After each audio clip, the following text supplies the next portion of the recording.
Great. Assalamu alaikum. Good morning, good afternoon, and good evening. I hope everybody is doing great and you had good time taking the break for 30 minutes. So let's start and cover the next uh, subject, which is the rheumatology and musculoskeletal topics. All right, let me do the slideshow. Here we go. All right. So the topics that today we are going to discuss what IMG must master when it comes to rheumatology and musculoskeletal. So these are very, very high yield, commonly tested topics. So the exam task is to recognize the pattern quickly, identify emergency mimics, choose aspiration versus a steroid, and note the DMARD versus analgesia. So the five core diagnoses that today we are going to cover is gout and soda gout. Very, very commonly tested. Like you cannot miss this part because you definitely get a question. Rheumatoid arthritis, 100%. Polymyalgia rheumatica, for sure. Giant cell arthritis, 100%. Most tested scale do not miss septic arthritis or giant cell arthritis, vision risk or vision risk. So presentation, acute first metatarsophalangeal podagra, like the big toe. If it is acute, podagra is the acute painful attack of gout. So if you have a painful sudden swelling of the big toe, it is gout. Okay. Treat the flare, consider aspiration if atypical. Acute knee, wrist, chondrocalcinosis, it will be pseudogout. I will give you a little bit more information how to differentiate gout from pseudogout. Aspiration, anti-inflammatory treatment, symmetric metacarpophalangeal and proximal phalangeal, intraphalangeal wrist synovitis, rheumatoid arthritis. DMARD plus rheumatology referral. Shoulder, hip, girdle stiffness in someone more than 50 years of age. It is PMR, polymyalgia rheumatica. Low dose prednisone or steroid screen for giant cell arthritis because they are strongly associated with each other or they can coexist. Now, new headache plus jaw claudication for somebody who is over 50, giant cell arthritis, immediate high dose steroid as opposed to PMR, which is low dose. This one is high dose, but if you have this on top of the PMR, high dose. MCCQ1 safety hierarchy is acute monoarthritis, maybe septic arthritis, new headache after age of 50 with a jaw claudication or vision symptoms, maybe giant cell arthritis, or it is giant cell arthritis until proven otherwise. So acute monoarthritis algorithm, the joint aspiration, the session. So is it dangerous? This is the most important thing. Is it dangerous? So, what do I mean by that? Does my patient have fever with a joint pain? Is my patient look like toxic? Or does my patient have toxic appearance? Is my patient immunocompromised or he is under any sort of immunosuppressive medication? Does my patient has prosthetic joint? Does my patient have a pain or swelling joint, which it worsen with a passive range of motion? Is my patient diabetic? Is there risk of bacteremia? So if they are there, it means this is a dangerous condition that I am dealing with. Aspiration, if unclear. So if you are not 100% sure, which in most cases we are not, then we have to do aspirate. WBC and differential, gram stain and culture, crystal analyze, glucose protein if needed. These are the things that we need to check in aspiration. So best answer pattern is a stable patient, If the patient is stable, aspirate before antibiotic. So obviously we know the ABC, right? We do the ABC, and also we have to do the aspiration and then the antibiotic. If the antibiotic does not help, within 24 hours to 72 hours, we have to drain. And if the patient is unstable or septic, then we have to resuscitate. We have to stabilize our patient first, then move on to the rest. So let's talk about the gout arthritis. So the clinical vignettes that they are going to give you probably will have a middle-aged male, let's say 45, 50, less than 60, most of the time. I'm not saying the gout doesn't happen above 60. I am saying mostly they will mention somebody who is less than 60 years of age. Or in most cases, they would be even younger than that, less than 50. But up to 60 is okay. Middle-aged man, sudden nocturnal attack. It means the patient will wake up with pain early in the morning or around 4 a.m., somewhere like that. So he wakes up with a very swollen big toe and comes to the emergency department. The first metatarsal tarsophalangeal, which is the big toe, it is red, hot, exquisitely tender, and in the scenario, the patient may have one of these triggers or the risk factor, for example, using thiazide. The patient has chronic kidney disease, the patient is alcoholic, and the patient has like history of having like a lot of red meat. Usually, for somebody with a gout arthritis attack, they will give you a scenario of someone who is middle aged and last night they had a party or he had a barbecue. And then in the morning, wake up at 4 o'clock with a very big, painful, and swollen big toe, and he is in the emergency department. So clinically, you know this is gout arthritis, right? So either this is going to be a clinical picture, or they may give you a scenario about somebody that who is hypertensive, who has history of gout arthritis, and recent change in the hypertension medication, and instead of, for example, amlodipine, he's using thiazide. Something that triggered this condition. So, like, probably he had party, had a lot of alcohol, or party, a lot of red meat or barbecue, or for example, the patient has chronic kidney disease. So something like that. The clinical picture would be one of this. The crystal diagnosis. So obviously, when you do the aspiration and then you check the content, monosodium urate, needle-shaped crystal. These are the things that you cannot miss because this is how you differentiate, and this is how you actually diagnose or confirm the diagnosis of the gout arthritis. Needle-shaped crystal, negative birefringence. And this is very important. If you notice, out of all of them, I made this one bold and red. Why? Sometimes they may give you a clinical picture of somebody with a gout arthritis, but they may mention that the serum urate is normal. So serum urate normal cannot exclude a flare up of gout arthritis. Okay, so 45 years old, last night had a barbecue. He had a lot of drink. He had a lot of red meat. Early in the morning, this patient came at 4 o'clock with a swollen big toe, and the patient has a lot of pain in the big toe. So the rest of the exam shows gout arthritis, monosodium urate, needle-shaped crystal, negative birefringence, but the serum urate is normal. So the serum urate may be normal during the flare-up, but it doesn't mean the patient does not have gout. Okay? Do not be fooled by this one. This is a trap. Do not fall in this trap. Do not rely on serum uric acid or diagnose or exclude an acute flare-up.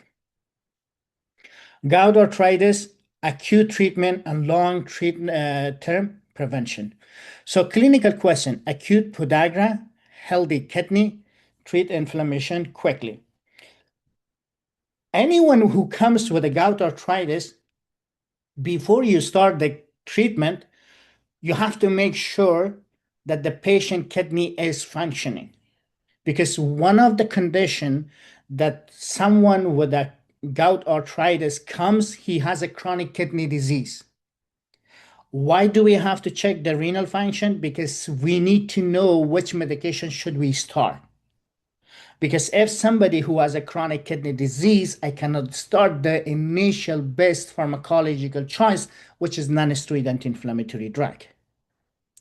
Okay, so we cannot start the treatment unless we know the kidney function is normal.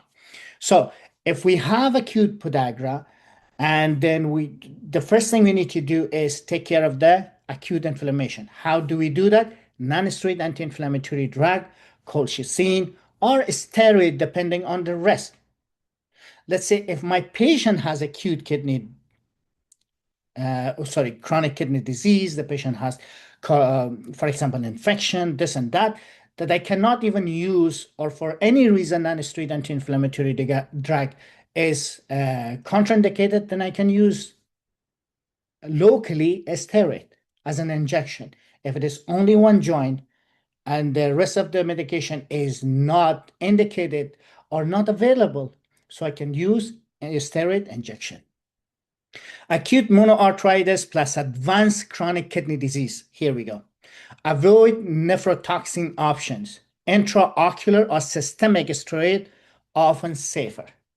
So you have somebody who had, let's say, a barbecue last night, 4 o'clock in the emergency room. He showed up with a swollen big toe, and he has a gout arthritis.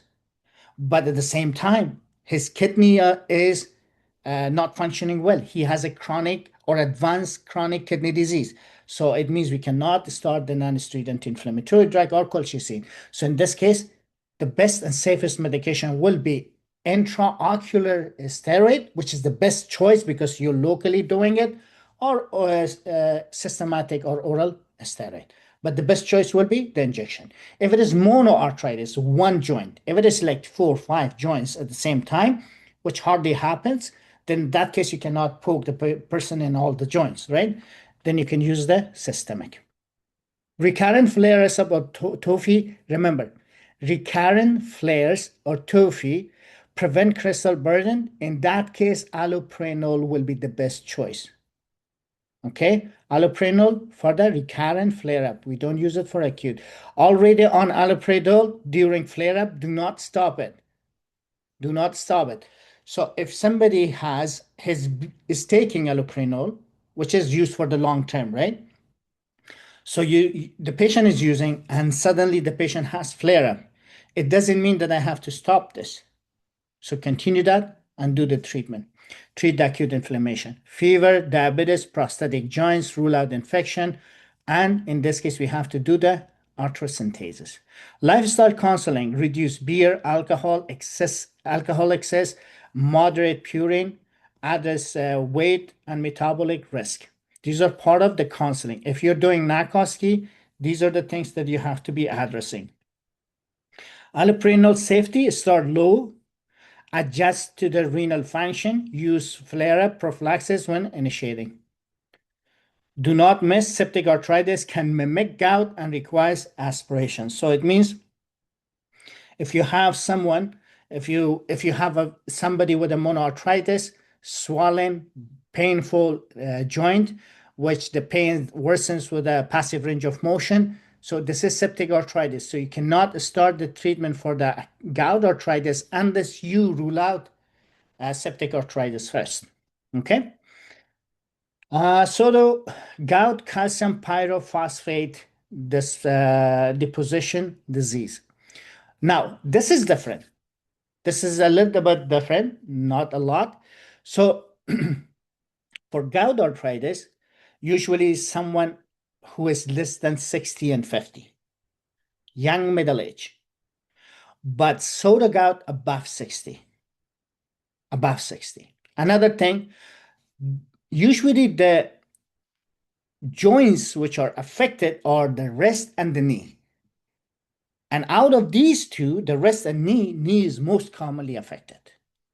As opposed to the gout, which the big toe or the first metatarsal phalangeal is going to be affected, right? The big toe. This one is usually in the wrist or knee, and out of wrist and knee, the knee is most commonly affected. So for the gout, big toe, midfoot, and ankle. It could also go to the knee, it could also go to the hand, it could also go to the fingers, but most commonly toe. After that, midfoot and ankle. But for soda gout, anyone above 60 years of age, wrist and knee and ankle, but out of these three, knee is the most commonly affected joint. Good. Often after illness, as opposed to gout arthritis, this is severe illness, surgery, trauma, hospitalization. Like a stress, anything that brings too much stress.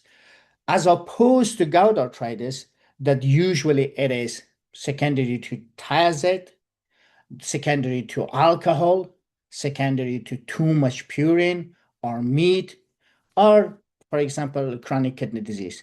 This one is actually when they give you a scenario about this one, they give you a scenario about someone who is above 65. She was or he was in the hospital ICU for some other reason, and then suddenly the knee pain started. So this could be pseudo gout after illness, after surgery, after hospitalization, after trauma. Okay, may coexist with osteoarthritis, the pseudo gout, osteoarthritis. This, do not forget it. So diagnostic clue, when you do the aspiration, so what do you see? The calcium pyrophosphate deposition disease or deposit crystal. Rhomboid shape as opposed to gout, which is needle. Needle, this is rhomboid shape. Weak positive birefringence, which as opposed to gout, which is negative. This one is positive. And chondrocalcinosis in soda gout. Exam line, soda gout, knee rest plus older adult plus chondrocalcinosis plus rhomboid positive crystals. This is soda gout, rhomboid. And this is needle. This is gout. Okay? Calcium pyrophosphate deposit disease. Gout versus soda gout. So in terms of crystal, the gout is monosodium urate. Soda gout, calcium pyrophosphate. Shape, needle shape, which I showed you. This one is, soda gout is rhomboid. Birefringence, negative, positive. Classic joints, first metatarsophalangeal, ankle and knee.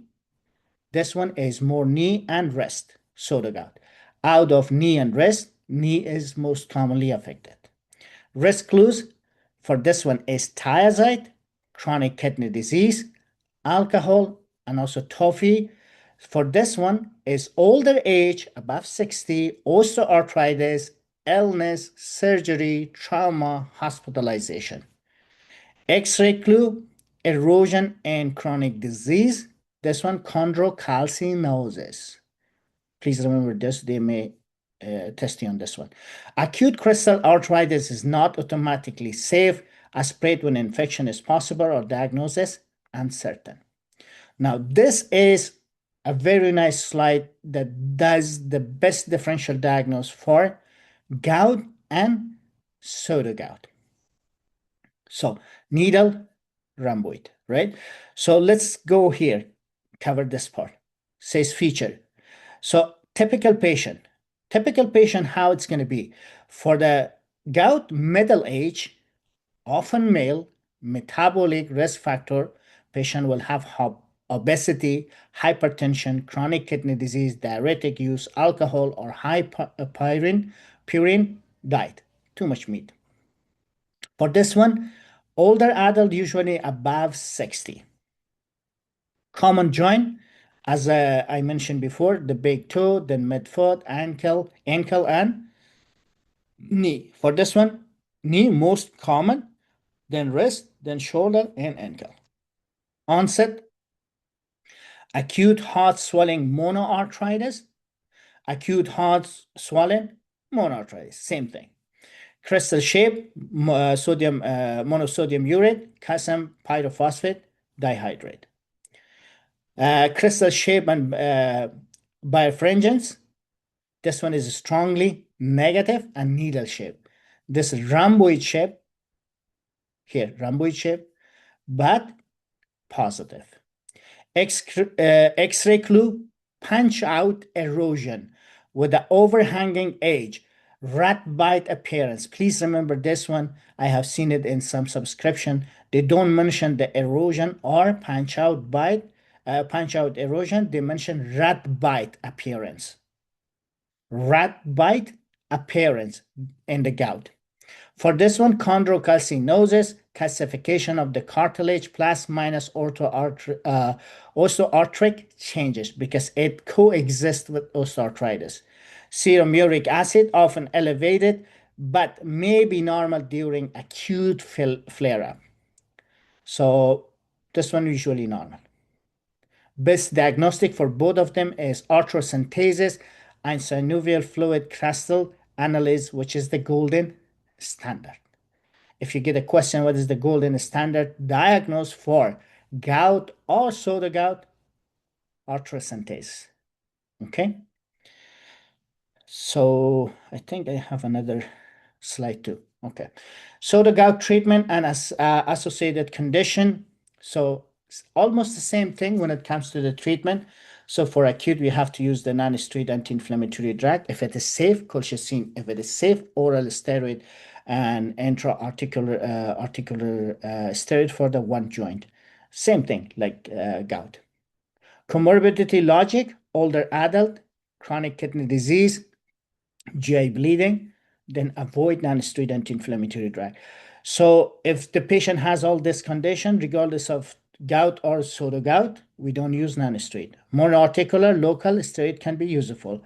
Culture if the infection is the concern. Now, associated condition, I made a mnemonic to make it very easy for you guys to remember.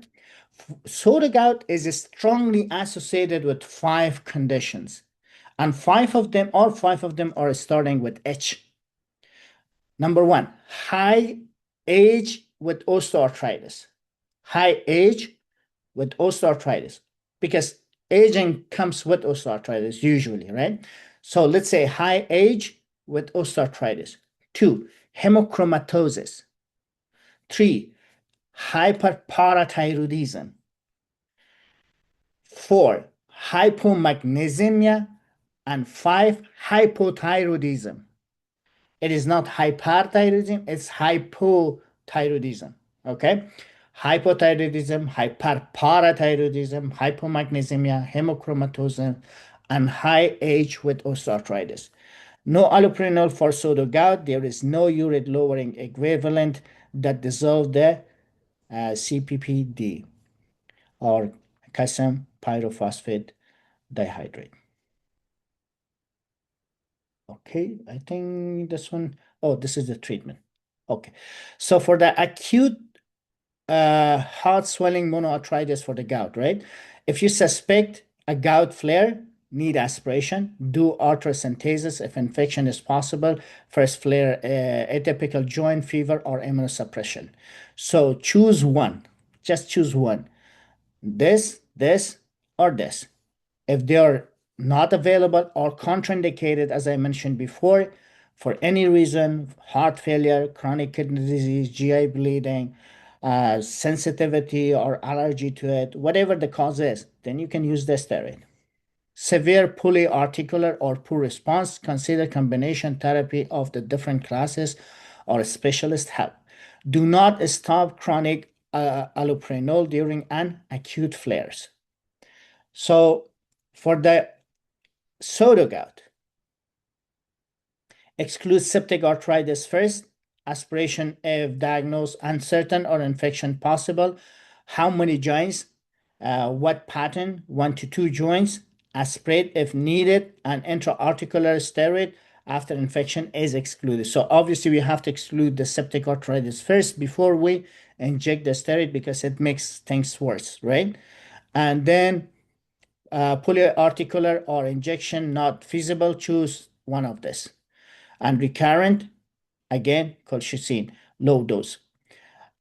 But for recurrent gout arthritis, the best choice is allopurinol. For this one, we use colchicine as a prophylaxis.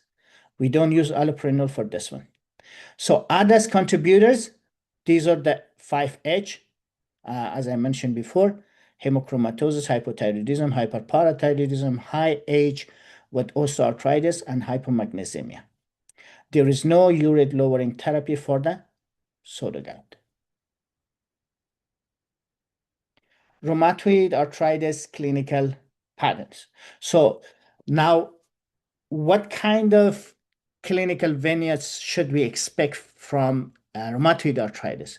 So rheumatoid arthritis can happen to anyone at any age, but if they want to test you in the real exam, they usually go after very specific population: female, 30 to 60 years of age; female, 30 to 60 years of age; symmetrical inflammation of the joints, starting from the little joints of the hand, as opposed to the gout, which happens in the toe, or so the gout, which happens in the big joints like knee.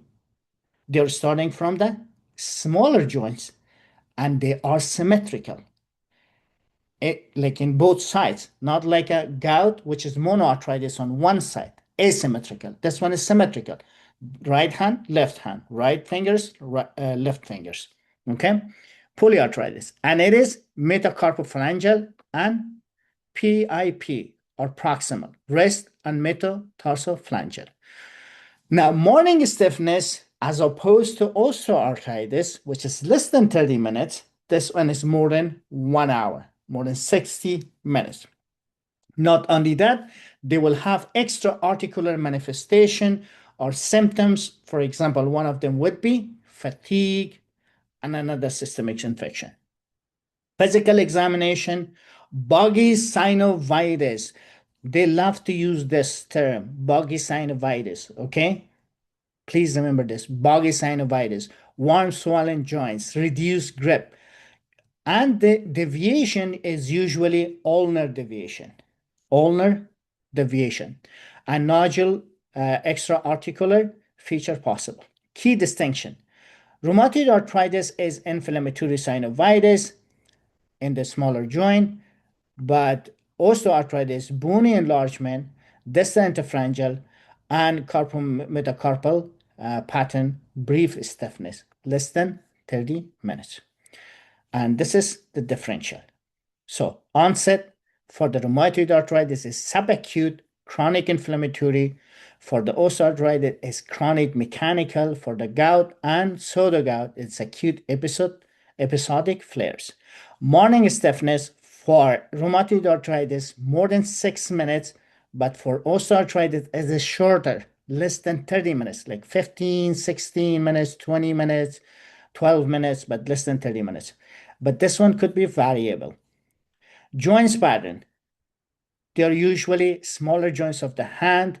Again, osteoarthritis, again, it's going to be the bigger joints like knee and hip very commonly, but it can happen to the hands as well and fingers.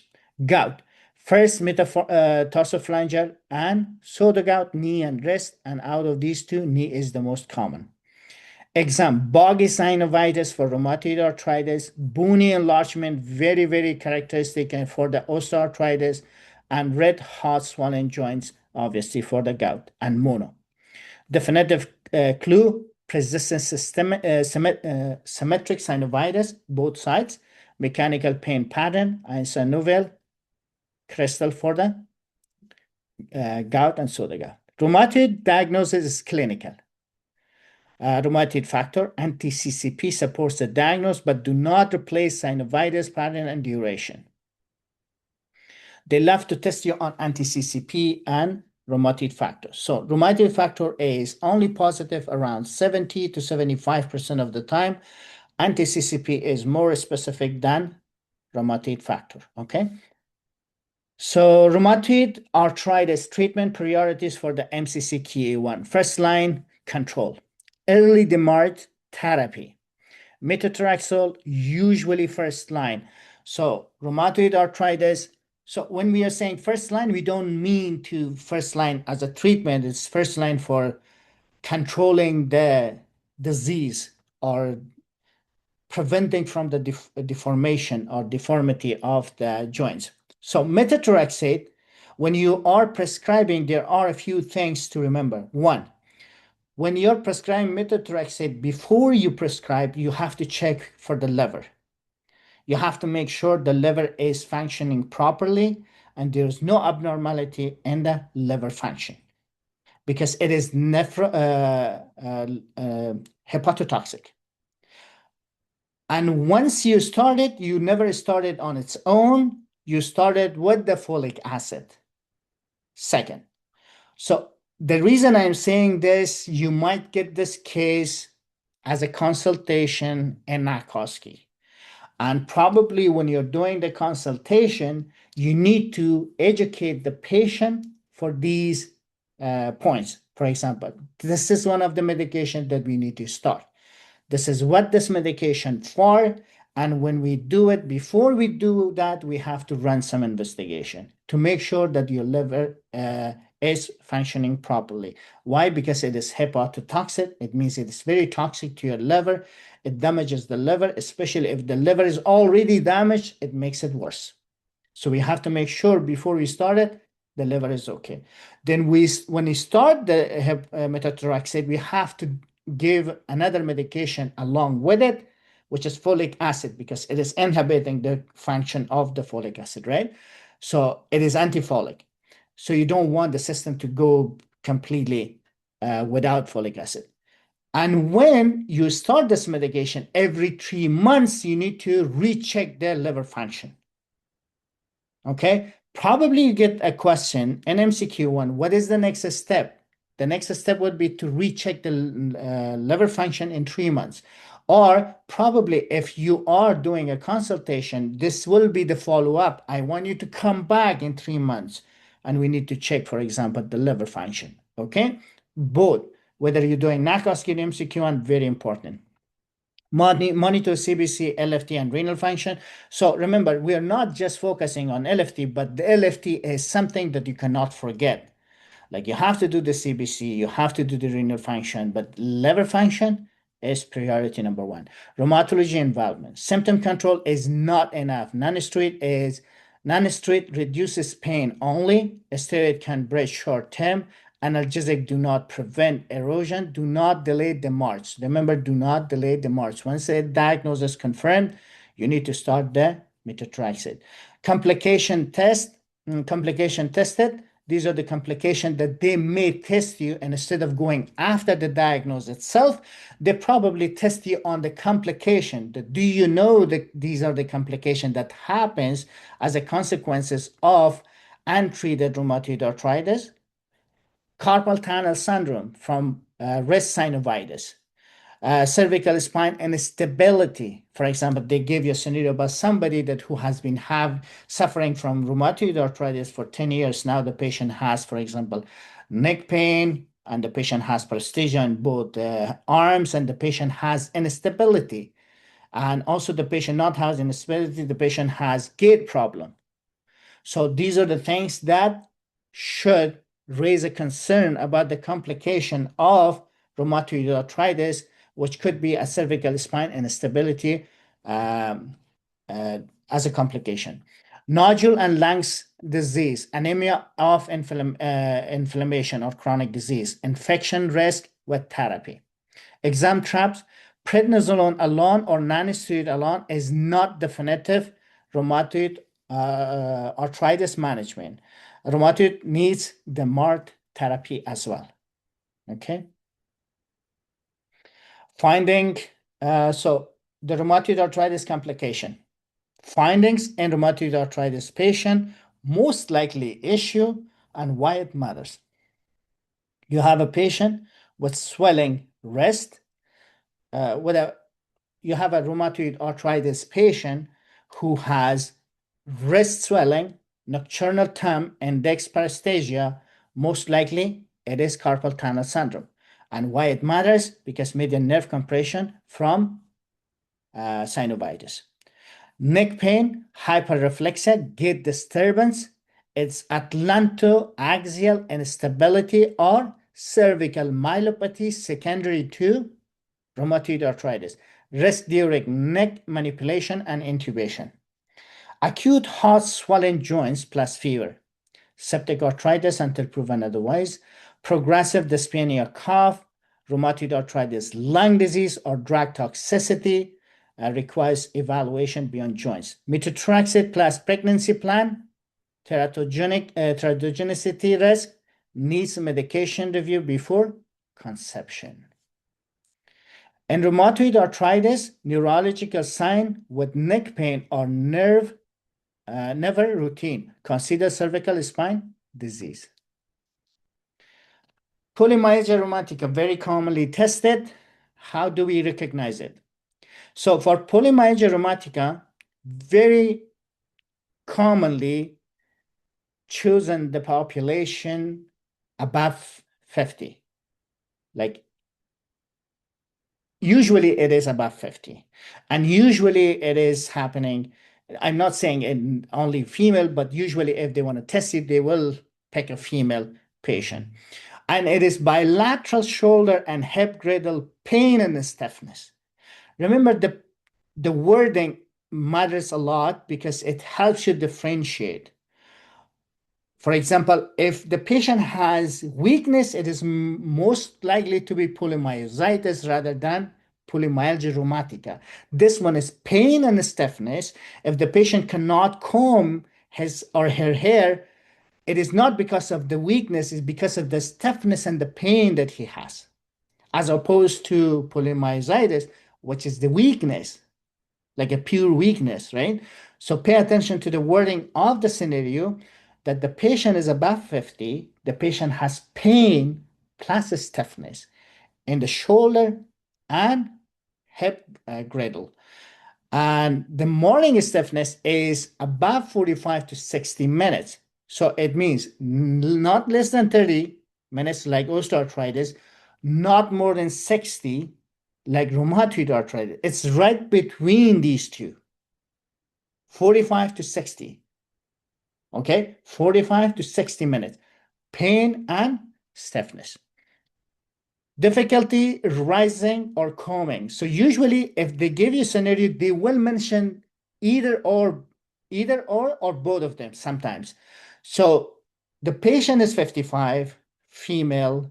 She has pain and stiffness in the both shoulders and hip. The patient has problem combing her hair, and she has problem, especially in the morning, from waking up from her chair.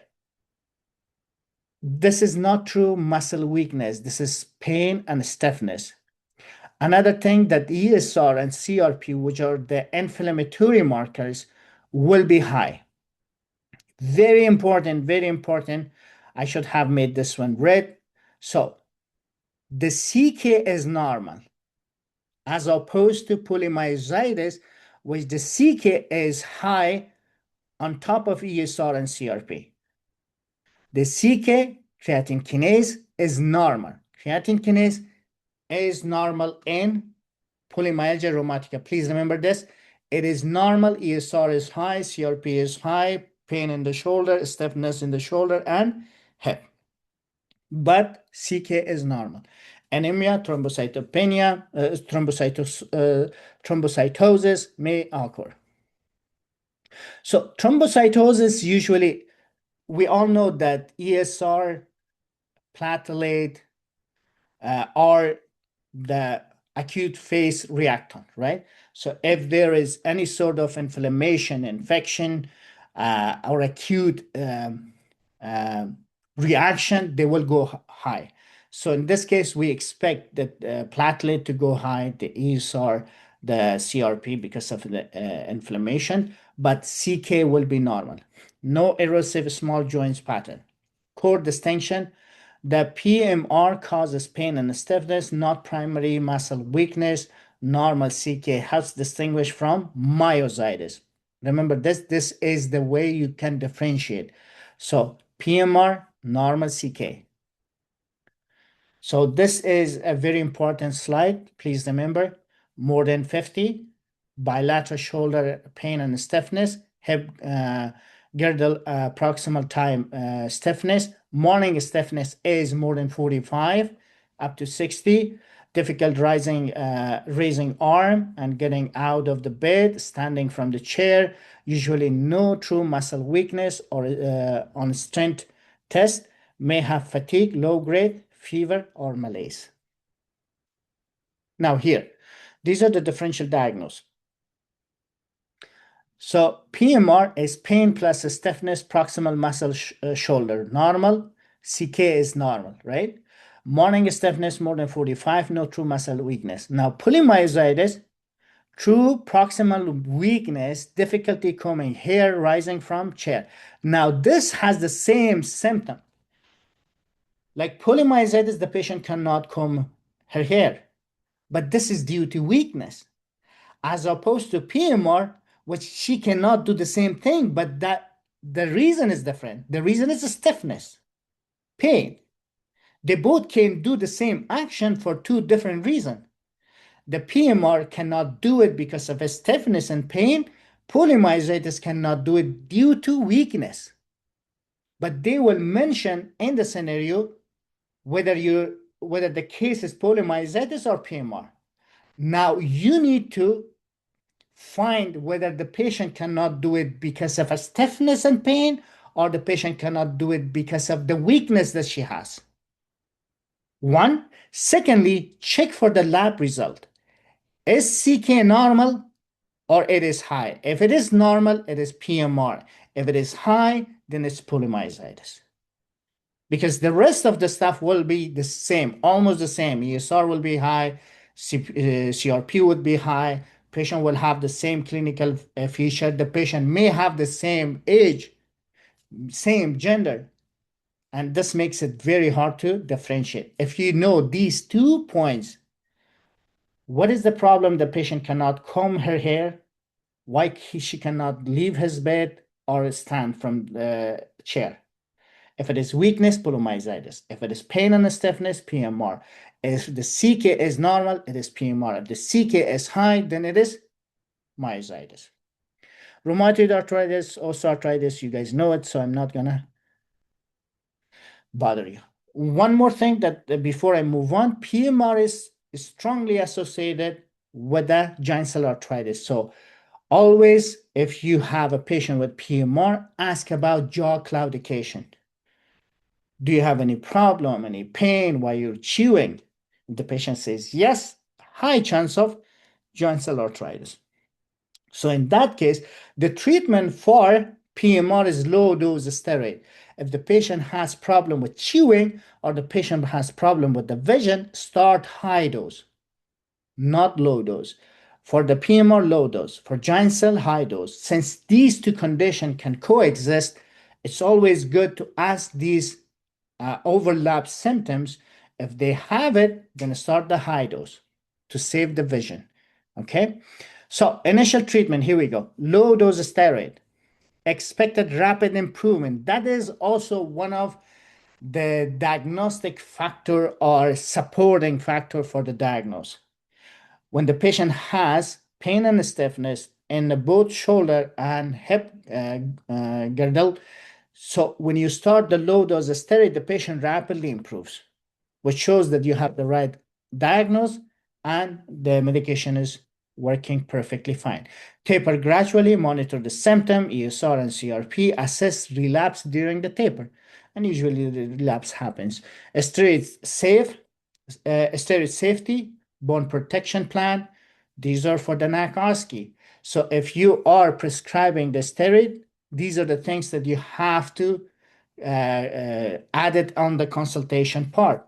So bone protection plan, glucose and blood pressure monitoring, infection risk counseling, GI risk assessment, avoid unnecessary chronic non-steroid anti-inflammatory drugs. So this should be part of the consultation for someone that who is doing history plus consultation or a solo consultation station in the NACOSCI. Always screen for joint cell arthritis. This, if you are doing an station, taking history from someone that who are suspected to be a PMR, always ask for joint cell arthritis because they are waiting for you to mention the related symptoms or the overlap symptoms or the symptoms that is specific for the joint cell arthritis. And you can directly or indirectly mention that I'm asking this question. They might uh, feel like unrelated, but there are some serious conditions that we have to rule out. So indirectly, you let the examiner know that I'm going after the giant cell arthritis, and they will know and they will get impressed and they will give you really good score. So always screen for giant cell arthritis, for example, new headache, scalp tenderness, this area, jaw claudication, and visual symptoms, constitution symptom. So out of all of these, the most specific, I think I have it here. No, I don't. So out of all these, new headache, scalp tenderness, jaw claudication, visual symptoms, constitution. So remember, jaw claudication is very specific finding and characteristic finding of giant cell arthritis. Please remember this. This might be a case, this might be a question, or this could be one of the questions that you have to ask for someone who has PMR to see if the patient has joint cell arthritis or not. PMR alone, low dose steroid. For PMR plus joint cell arthritis, Argent high dose. Now, joint cell arthritis, the vision saving diagnosis. The clinical variants. A few things that I would like to mention here, and I want you guys to remember. I forgot to add it, but I'm just saying it. You can take a note. For giant cell arthritis, remember 50, 50. Usually, the age is more than 50. Usually, the ESR is more than 50. These two remember. I mean, the age is above 50, like usually the patient will be elderly. The ESR is going to be severely high, like 50 and above 50. So these two remember. I have seen some cases that it was not 50, but it was close to 50.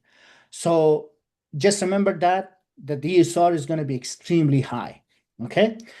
Age is 50, ESR is 50, CRP is high, and also new temporal headache, scalp tenderness, jaw claudication, transit or permanent visual symptoms. This is very commonly tested. They want you to know, if you know, that what is going to be the consequences of untreated giant cell arthritis. Irreversible visual loss. Irreversible visual loss. So you cannot delay it.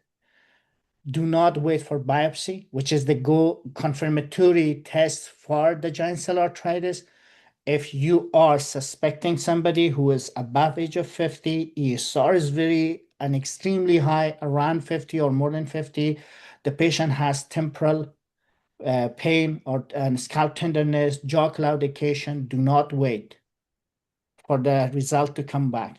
Start high dose because you will save the patient life and vision, because vision is life.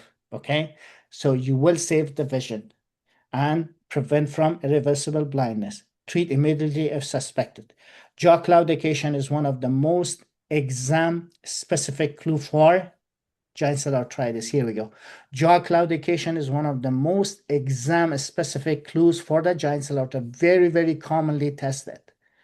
Okay, they love to test you on this one. So giant cell arthritis, Treat first, confirm after. So the scenario, you have a patient, 55 years old, new headache, jaw claudication, start high dose steroid. Prevent visual loss. Transit monoocular vision loss, emergency high dose steroid pathway, vision treating ischemia. Biopsy delayed 1 week, do not wait. So it means you do the biopsy, you have to wait 1 week. No, get the biopsy, it doesn't matter, send it for the test, but start the treatment as soon as possible. PMR, patient develops cranial symptoms, escalate to giant cell arthritis dosing, PMR, and giant cell arthritis overlaps. Suspect cranial giant cell arthritis, temporal artery biopsy, vascular imaging, confirm diagnosis after the treatment. You can confirm it when you want, but start the treatment as soon as possible. MCC key one answer, if the giant cell arthritis is suspected, immediate high dose steroid come before the temporal artery biopsy. All right, so PMR versus giant cell arthritis, main symptom, bilateral shoulder for the PMR, shoulder, hip, girdle pain and stiffness. For giant, new headache, scalp tenderness, jaw claudication. In terms of age, both of them are above 50. Both of them has ESR high. And vision risk, not directly unless, usually PMR doesn't affect the vision unless the giant cell arthritis is existed or coexisted. High risk of irreversible visual loss, so high dose steroid. For this, we use low dose. For this, we use high dose, but if these two coexist, high dose. Exam trap, mistaking stiffness for weakness, waiting for biopsy. These are the mistakes that commonly happens in the licensing exam. And this is, I think we covered everything for this one, so I don't know if I have to go through them again. So I did cover everything. I don't think we need to. Okay, so these are the red flags and do not misdiagnose. Clue, clinical clue. Acute monoarthritis fever is septic arthritis. What should I do? Urgent arthrocentesis. Crystal found but toxic patient. If you have crystal, infection coexist, culture and treat the infection if suspected. New headache after age of 50 is giant cell arthritis, ESR, CRP, and immediate steroid if suspicious. Visual symptoms in suspected giant cell arthritis, impending blindness, emergency high dose to save vision. Rheumatoid arthritis plus neck pain, upper motor neuron sign, for example, hyperreflexia, right? So in that case, it is cervical myelopathy or atlantoaxial subluxation, urgent cervical spine evaluation. Safety first answer, usually beat routine follow-up when infection, vision, or spinal cord is at risk. So safety first, usually beat the routine follow-up. Medication safety, common MCQ1 choices. So medication, non-steroid, acute gout and soda gout, and also arthritis pain when safe. So in these three conditions, when it's safe. But we have to avoid it or use it in caution with somebody who has chronic kidney disease, GI bleeding, heart failure, and cardiovascular risk. Colchicine, we can use it in early acute gout or the soda gout or prophylaxis of soda gout. Renal impairment, common exam warning, renal impairment and drug interaction increased toxicity. Allopurinol, long-term gout prevention, not acute analgesic, no rule in soda gout. Methotrexate first line and rheumatoid arthritis, DMARD, disease-modifying medication or rheumatoid arthritis.